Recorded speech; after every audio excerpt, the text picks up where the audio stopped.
So hello everyone, welcome back to my YouTube channel. My name is Nandini and I scored 632 out of 720 in NEET 2024 examination, and I also gave NEET 2025 and waiting for the results. So in that time I thought that why not give it a try and help you people with your biology subject, and like one of the toughest chapter for all the NEET aspirants, which is genetics, principle of inheritance, uh, of class 12th. So first of all, I would like to give a brief about myself if you do not know me now. So welcome to my channel.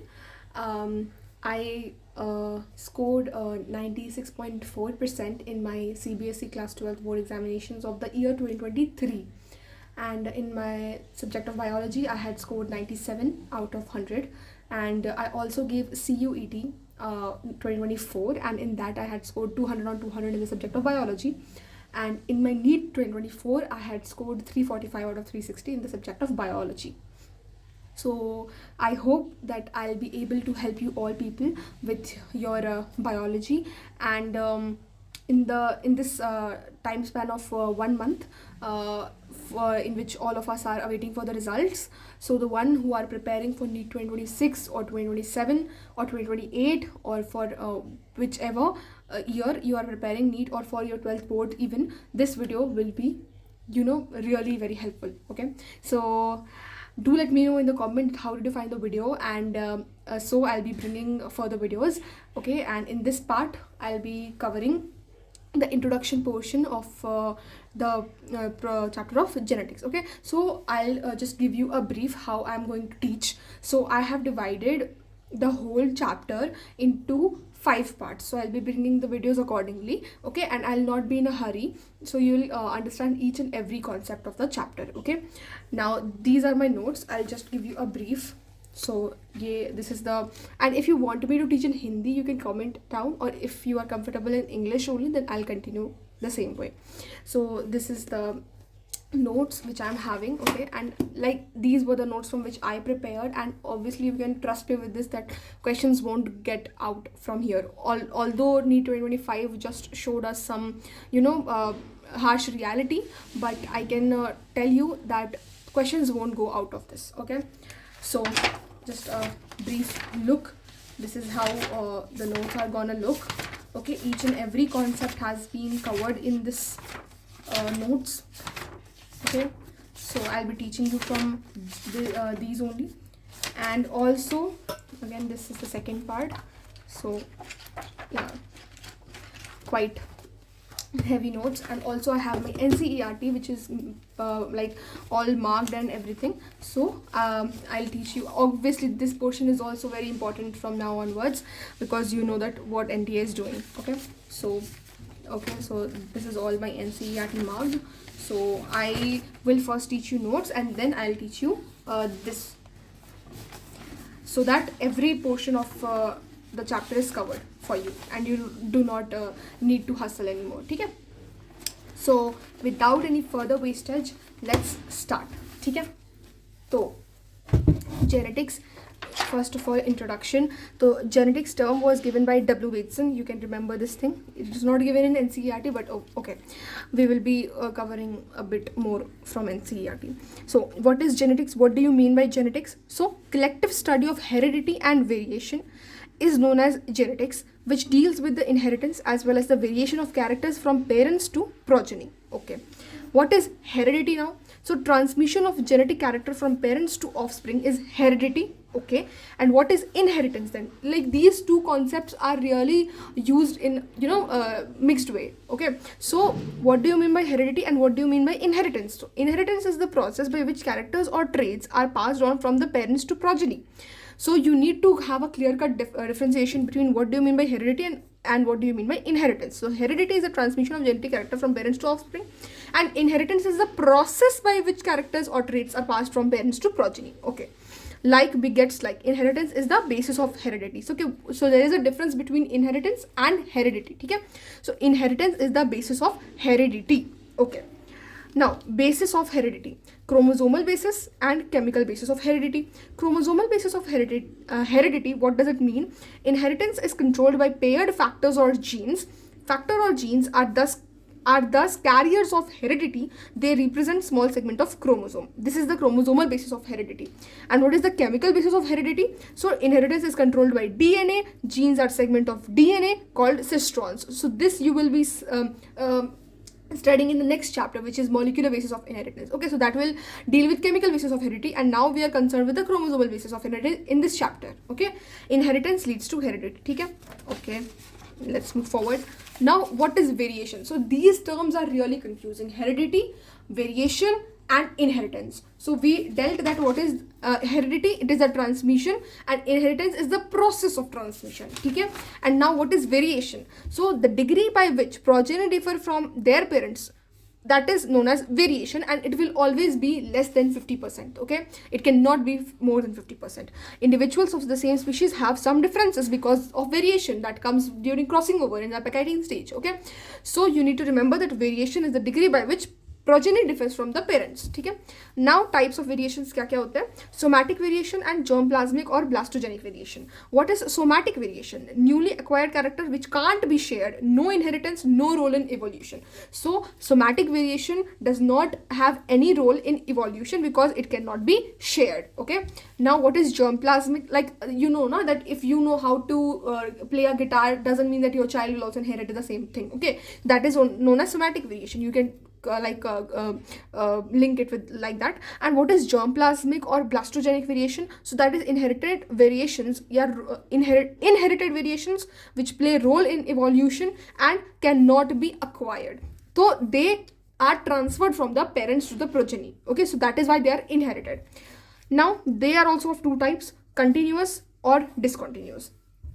Now continuous is very common, produced by recombination, that is crossing over. Okay, these are the examples. And discontinuous is uncommon or rare, produced by mutation.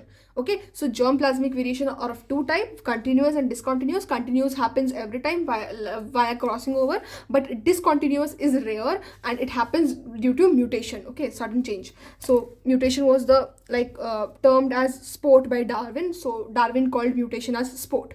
Okay, so this is also given in evolution wala chapter. Now this is to some examples, not really important. Now history of researchers in genetics. Okay, so this time also in NEET 2025 there was a question that was known as the father of ecology. So there might be a question in 2026 or 2027 regarding the scientist who termed or coined the term genetics. So you all know that Gregor Johann Mendel is the father of genetics. Okay, and he experimented on Pisum sativum. Okay, W. Bateson is the father of modern genetics. Okay, so if the question is for a father of modern genetics, so it will be W. Bateson, and if father of genetics, then it will be Gregor Johann Mendel. Now Thomas Hunt Morgan, about him also you are going to study in molecular basis of inheritance. He is the father of experimental genetics, also called flyman of genetics because of selecting fruit fly or Drosophila melanogaster as research material. Discovered the sex chromosomes. Book was The Theory of the Gene, 1926. So there are a lot of out of NCERT information in the notes. I'll tell you that what are important and what are not, which you can skip, but obviously we have to study a bit upper edge from NCERT because you know that what the level is gonna be 2025. So you saw na. So I'm just saying you that you need to remember this term, and Thomas Hunt Morgan is known as the father of experimental genetics. That's okay. Now not much needed now. Okay, he established the base of chromosomal theory of inheritance. Okay, you will study it in that molecular basis of inheritance.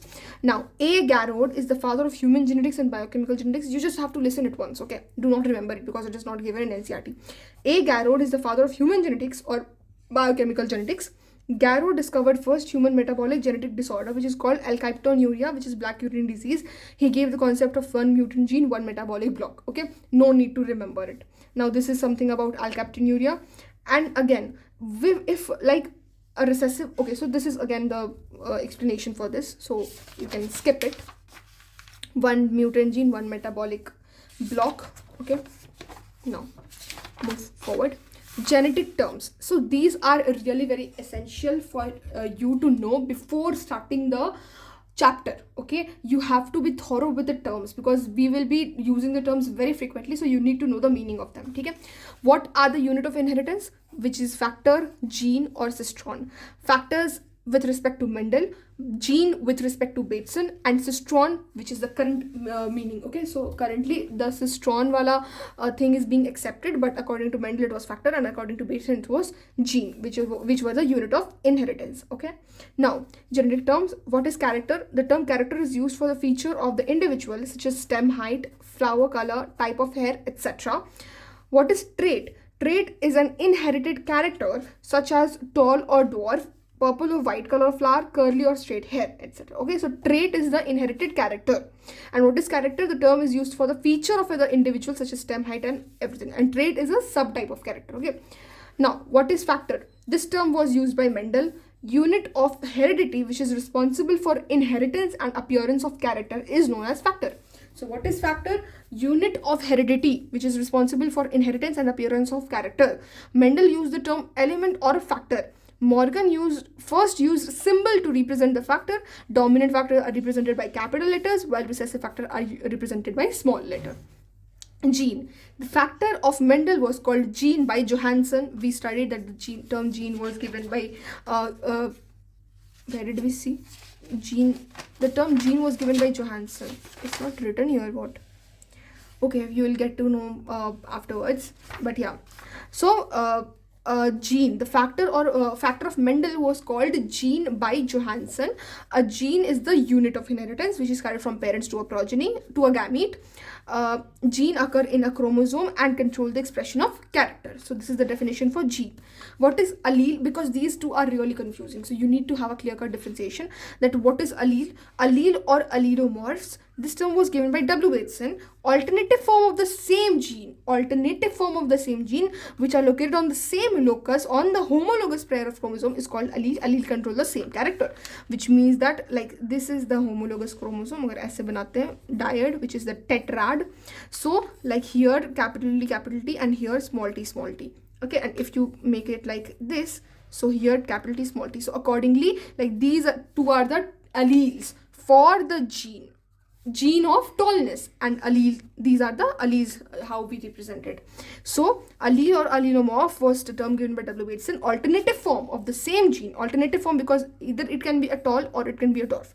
So this is for the same gene now of tallness or dwarfness, I mean of the stem height, if you see. Okay, alternative form of the same gene which are located on the same locus on the homologous pair of chromosomes. Okay, alleles are located on the homologous pair of chromosome and is called allele. Allele control the same character. Okay, these both are allele for stem height, and they are controlling the stem height. Okay, allele or gene for dwarfness or tallness. Locus, a fixed position or place on a chromosome that is occupied by a given gene or one of its allele. So locus, what do we mean by it? So it is a position or a place on the chromosome. Okay, on the chromosome, this can be the locus, this can be the locus that is occupied by a given gene or a pair of its allele or one of its allele. Okay, I hope that it is clear. Now character, height of plant. Character is height of plant and it has two traits, which is dominant trait and recessive trait. Dominant is the tall, recessive is the dwarf. So character has two traits and gene likewise has two alleles. So gene has two alleles, which is dominant allele and recessive allele. Okay, so I hope that now you're clear with character, trait, gene and allele. Okay, so chromatin thread has chromosome. Chromosome has DNA ka segment and DNA ka segment has gene. The segment of DNA which can code for protein is known as gene. Okay, now see here like diagrammatic view is there. DNA, okay, locus or like gene, these are the locus, the points, okay, location, and these are the genes, okay, arranged in a linear manner at the locus. Okay, now you have to be very specific because also in the cell division wala chapter you'll be asked that how many monads are there, how many dyads are there, how many tetrads are there, that wise you are asked. So you need to be very clear with the terms. So this is a monad chromosome. Okay, monad chromosome looks like this, and this is the dyad chromosome which looks like this. Monad chromosome has one centromere, this is the centromere, and it has two telomeres, these are the telomeres, and it has one chromatid, this one whole is one chromatid, and it has one DNA segment. Okay, see, you can see here This is a diet chromosome. It has one centromere. This is the centromere. It has 4 telomere. Again, 1, 2, 3, 4. Obviously, it has 4 telomere. Chromatid are 2. This is one chromatid. This is second chromatid, 2 chromatid, and DNA segment is also 2. Okay. So this is the representation of a monad and a diet chromosome. So you need to be very, very particular about this. Now, alleles. Alleles are same locus of homologous pair of chromosome, alternative form of the gene. Homologous pair of chromosomes, so this is the line representation. Okay, these are the homologous chromosome, and this is a locus, and these are the alleles for a particular gene. ठीक है, homologous pair है. यहाँ देखो, this is like a heterozygous condition, this is homozygous condition, and this is again heterozygous condition. ठीक है, and these are the alleles for a gene. ठीक है. Now, non-homologous pair of chromosomes, non-pairing. So non-homologous है, so you are finding only one allele for a particular gene. So these are non-homologous chromosomes. That is why here after like beside A we have F and not small a or capital A. Okay, because these are non-homologous chromosomes. So alleles are not present on non-homologous chromosomes. Okay. Now, what are homologous chromosomes? Chromosomes forming an identical pairing of the same size and shape are known as homologous chromosomes. So it's like this is the line representation. These are the two alleles, and these are present on the same locus. Okay, so again B and B, C and C. So non-alleles, different locus. These two are different locus because they are different alleles for different genes, but these are the different alleles of the same gene. Okay, so these are homologous. Like these two are homologous chromosomes, and that is why alleles are present accordingly. And these are non-alleles because they are obviously they are representing different genes, so they are non-alleles, homologous chromosomes. ठीक है, monad form, homologous chromosome, dyad form. Okay, now both genes must be same on sister chromatid at a particular locus because they are copy of each other. Now what's the concept is, like this is a monad and this is a dyad. This is a dyad. So homologous chromosome ka dyad form, if you see now, so in these two are sister chromatids, so they will be carrying the same allele. That is the conclusion over here, that these two are sister chromatids of homologous chromosomes. So here also a, here also a, here small a, here small a. So this will be the position of the alleles. Okay, I hope that I'm able to clear. Okay, so see, these two are alleles, these two are alleles, but again see here capital A are present. Okay, so both genes must be same on sister chromatid at a particular locus because they are copy of each other. Obviously this one is the copy of the other one, so they have to have the same allele. Okay, now again crossing over happens and then the combination occurs. Okay, so that is not to be studied here. Then now let's jump to the next topic, which is dominant factor or dominant allele. What do we mean by that? It is one of a pair of allele which can express itself whether present in homozygous or heterozygous state. For example, tallness. So this or this. Because capital T is a dominant factor or a dominant allele, so whether it will be present with this or whether it will be present in this, both the situation will show tallness. Okay. And what is then recessive factor or allele? It is one of a pair of allele which can express itself only in pure homozygous state, which means that this is the recessive allele because it will only express itself. What does it express for? It expresses for dwarfness. So you will get dwarfness only when it is present in a homozygous state and not in the heterozygous state, because then the dominant allele will show its expression. So what is the recessive allele or the recessive factor? It is that allele which will be expressed only in the homozygous and not heterozygous condition. Okay, so it is one of the pair of allele which can express itself only in the pure homozygous state. It gets masked by a dominant allele if present together. Okay, so dwarfness TT only. This will be suppressed by the dominant T, and it will, that is why, show tallness and not dwarfness. Although small t is present, but because it is small t, so it will show dwarfness and not tallness. Wild and mutant alleles. Wild allele is the one which was originally present in the population and usually widespread. Wild allele is mostly the dominant type. Mutant allele is formed through mutation of wild allele and is less common. Mutant allele is the most recessive type. This is not given in NCERT, but you can just hear it for once. Okay? So again, like here, dominant or wild type must be conserved to produce disease resistant dominant varieties. Dominant allele, wild, original, normal, unmodified, normal enzyme, phenotype. So what up now you will ask that what is the criteria that we are saying that this is the recessive and this is the dominant one? What is the criteria for that? So here you see, dominant allele produces a normal enzyme, that is why it shows the phenotype. What happens with the recessive mutant or modified allele? If the mutation is same sense mutation, then normal enzyme would be produced and the phenotype will be the normal one. If missense mutation occurs, then less efficient enzyme, then again phenotype will be there. If missense mutation happens, then non-functional enzyme, so change in the phenotype. And if nonsense mutation happens, no enzyme and change in the phenotype. Okay, so I hope that it is clear now. So now, homozygous. What do you mean by homozygous? What do you mean by the term homozygous? So this term was given by W. Bateson. It is an individual which contains identical allele of a gene or a factor of a character on its homologous chromosome. The homozygote, which is a zygote formed by fusion of two gametes having identical factor, is pure for the character and breeds true. So this is homozygous condition and this is homozygous condition, which is like same alleles for the gene. Okay, homozygous dominant, homozygous recessive. And what is heterozygous? This term was given by W. Bateson. It is an individual which contains the two contrasting factors of a character or two different alleles of a gene on its homologous chromosome. The heterozygote, which is a zygote formed by fusion of two different types of gametes carrying different factors, is not pure. So this is the pure breeding and this is impure breeding and is called hybrid for that factor. Heterozygote does not breed true on self-fertilization.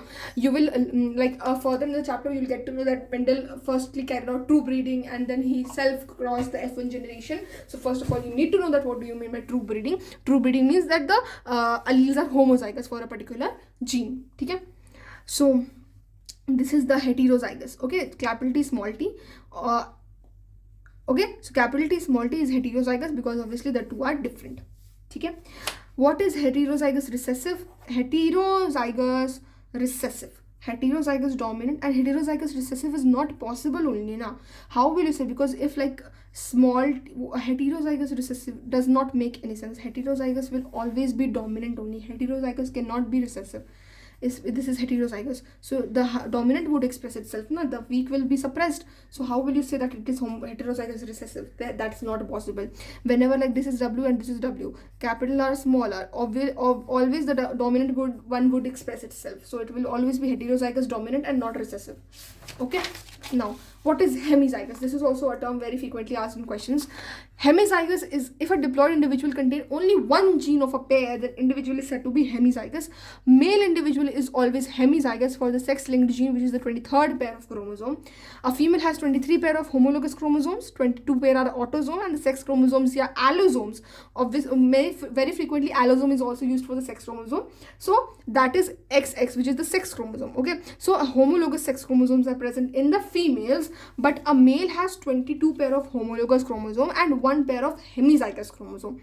22 pair is the autosome and sex chromosome or allosome is also known, it is also known as allosome, and it is XY, and Y is the Hollandric gene, which is Y-linked traits show Hollandric inheritance as their governing genes are present on the loci found only on the Y chromosome, and the traits are Hollandric traits found only in males. Okay, this is a hemizygous condition because for one gene, like for one character or one gene, there are two different type of chromosomes. So this is the hemizygous condition. Okay, this is the X chromosome, this is the Y chromosome, or the hemizygous X chromosome. So these are two different chromosomes for a particular these are the two different types of chromosomes. Hollandric means whole man, so Hollandric characters are related to man. Okay, male individuals it is related to. So like 22 pair are the same types, autosomes, like this is the way they are present. Okay, homologous chromosome, but the X and the Y will be something like different. X and X is present in a female and X and Y is present in male, and that is known as hemizygous condition. Now, what do you mean by genotype? So genotype was the term given by Johansson. Okay, the genetic constitution or the genetic makeup of an individual organism for a particular trait is known as its genotype. It is neither influenced by phenotype nor by the environment, but only by mutation and heredity. Okay, genotype of pea plant is hybrid tall, pure dwarf. So this is the genetic representation. Okay, so that is known as the genotype. What is the phenotype? This term was given by Johansson again. It is the external and morphological appearance of an organism for a particular trait, that is the phenotype. It is a result of gene product brought to expression in a given environment. Genotype establishes the boundaries within which a phenotype can be expressed, and phenotypic expression can change with the change in environment, which you can see that if you go out in sun, then you tend to, tan. That is a change in the phenotype. That can happen with the change in environment, but genotype won't change with the change in environment. Phenotype tall T plant, tall P plant. So this is homozygous tall, this is heterozygous tall. Okay, the genotype is the blueprint and the phenotype is the visible outcome of an individual. Phenotype जो हमें दिखता है बाहर से, and genotype is the genetic constituent.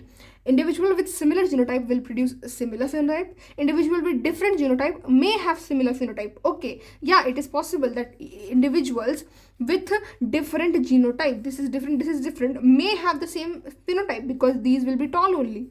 So this can happen. Individual with similar phenotype may not belong to the same genotype. Again, वही बात हो गई, अगर same phenotype है tall but not the same genotype. Individual with different phenotype usually have a different genotype. Okay, so if like one is tall and another one is dwarf, so there is high chances that obviously they two will have different genetic composition. They cannot have the same, unless in the case of phenocopy, which is another case. So that will I'll discuss in the further time. But this is the common statement that individual with different phenotype like tall and dwarf usually have different genotype. ठीक है. Individual with different phenotype can have similar genotype via phenocopy. So phenocopy is a phenomena which happens to have different genotype the same different phenotype the same genotype, but abhi to we need not pay much attention to this. See, again, this is phenocopy if you want, but that's not required. Phenocopy won't be asked. I never came across any question with phenocopy. Okay, so in this video we will be covering all the we will start with Mendelism in the next part. Till abhi in this video we'll be covering till the terms only. Okay, so what is pure line? Pure line, you will very frequently come across this term. What is pure line? Which means no mixing. True breeding line shows stable trait inheritance and expression for several generations. This is the line of NCERT. Pure line is the progeny of a single homozygous self-pollinated plant, T, capital T or small t. Such character do not show any change on continued selfing. Hence, these organisms are said to be true breeding. Natural pure line do not produce vigorous offsprings because several of the defective genes also occur in homozygous state or become so due to continued self-breeding. So, what does this want to say? It just want to say that pure line is nothing but the same. This is pure line crossed with this one. Oh, this got broke.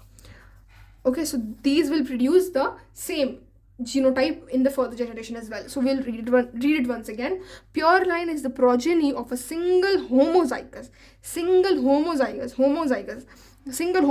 self-pollinated plant. Okay, self-pollinated plant. Such character do not show any change on continued selfing. Again, if you'll be selfing them, so they'll always produce this only. So such characters do not show any change on continued selfing. Hence, these organisms are said to be true breeding. Natural pure line do not produce vigorous offsprings because several of the defective genes also occur in homozygous state or become so due to continued self-breeding.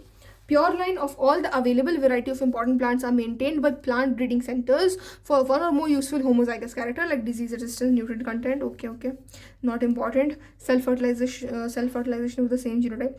Inbreeding, breeding between closely related individuals of same species due to inbreeding, homozygosity increases, recessiveness increases, and heterozygosity decreases. Okay. Outbreeding, breeding between unrelated individuals of the same species. Due to outbreeding, homozygosity decreases, recessiveness decreases, and heterozygosity increases. And whenever heterozygosity will increase, that will tend the organism to take further into evolution, and that will help the organism to evolve. Okay, so heterozygous is better. Heterozygosity is good. Okay, so hybrid vigor or heterosis. The heterozygous organism produced after outbreeding two genetically identical individual is called hybrid. What do you mean by hybrid? So here we have two identical tall and dwarf, and when we will mix them, we will get a hybrid vigor, which is this. So heterozygous organism produced after, like, hybrid will be heterozygous after outbreeding two genetically different individual. So this is tall, this is dwarf. These are two genetically different individuals. So when we will cross them, we will get a hybrid. Okay. And the harmful effect of recessive trait disappear as the dominant trait of all the character of the parent often come together in the hybrid. Okay. Now, superiority of offsprings over its parent is called as hybrid vigor or heterosis, and it develops due to heterozygosity or outbreeding. So many a times what happens that the progeny which is obtained is superior than the parent progeny, and it is obviously useful at some point of time. So superiority of offspring over its parent is called as hybrid vigor or heterosis.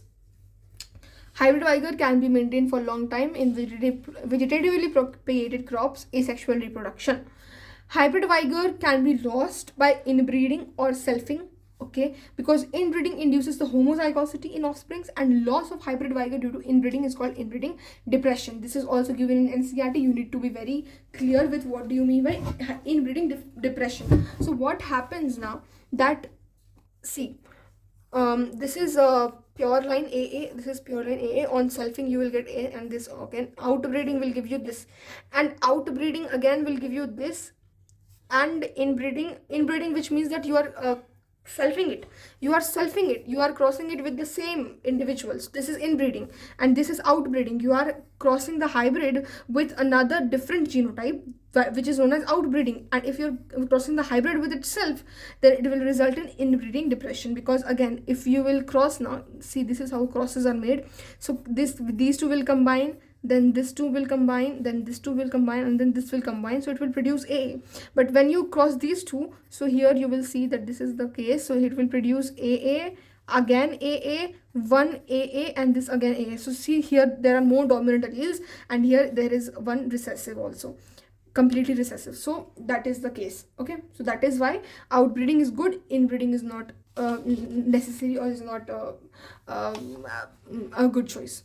Humans, early agriculturists, knew from as early as 8000 to 1000 BC. Remember, it is not 8000 to 10,000. It is 8000 to 1000 BC. This is the line of NCERT. If you want me, I can show you here. Human knew from as early as 8000 to 1000 BC and not 10,000 BC. Okay. And if you're liking the video till now, then please subscribe to my channel. Also share and comment down that how did you find the video. I'll really be happy, and I'll read all the comments. Okay.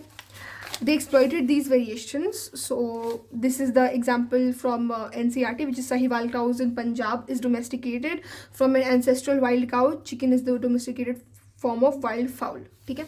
However, our ancestors had no idea or a very little idea about the scientific basis of inheritance and variation. All these are lines of NCERT. Again, you have to be thorough with NCERT first, because obviously NEET will be around NCERT, but obviously you need to have some outer knowledge as well. So I'll be covering NCERT as well as my notes, so there will be not any option left for the examiner to go beyond them.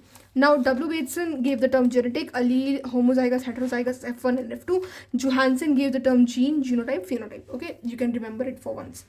Genome, and now what is genome? We are very confused with gene, genome, gene pool, gene whatever. So we will look at over here. What is genome? It is a complete set of chromosomes where every gene and chromosome is represented singly as in a gamete. A single genome is present in a haploid cell or gamete. How do I explain you? My pencil got broke, and I do not have other at the present time, but I'll explain you all. Genome is the complete set of a chromosome. Okay, like one gamete is haploid, and that haploid content is called the genome. So it is a complete set of chromosome where every gene and chromosome is represented singly as in a gamete. Okay, so it is not present doubly, it is present singly. And what is gene pool? Is the aggregate of all the gene and their allele present in an inbreeding population, and is known as gene pool. So gene pool is like all the aggregate of all the gene and their alleles, and genome is only one set. What is offspring or siblings? The product of sexual reproduction, commonly biparental. Siblings are offsprings of the same parents but at different births. Twins are never siblings. Okay, so this is a fact. Now, clone, the products of asexual reproduction, monoparental always, identical twins also called clones of each other but also offspring of their parents. ठीक है, parent एक ही है and like clone or same genotype, and one individual of a clone is known as ramete. This is also very frequently asked in test series. Okay, so what is clone? The product of asexual reproduction, monoparental always. Now these are three terms, not very popular, but you can remember them. Eugenics, improvement of human races by studying the laws of genetics. Euthenics is improvement of human races by providing better living conditions, and euphenics is the improvement of human races by altering the gene or protein and making up a designer baby by using human germline engineering. These are not given in NCERT, not very important, but you can just for once read them. In the next part, we will start with Mendelism and I'll explain you all, and again we will have a reading of NCERT as well. So stay tuned for the next part, and comment and subscribe and share, and do let me know that how did you find the video. And yeah, it really motivates me. Okay, so all the best, keep hustling hard, meet you in the next video.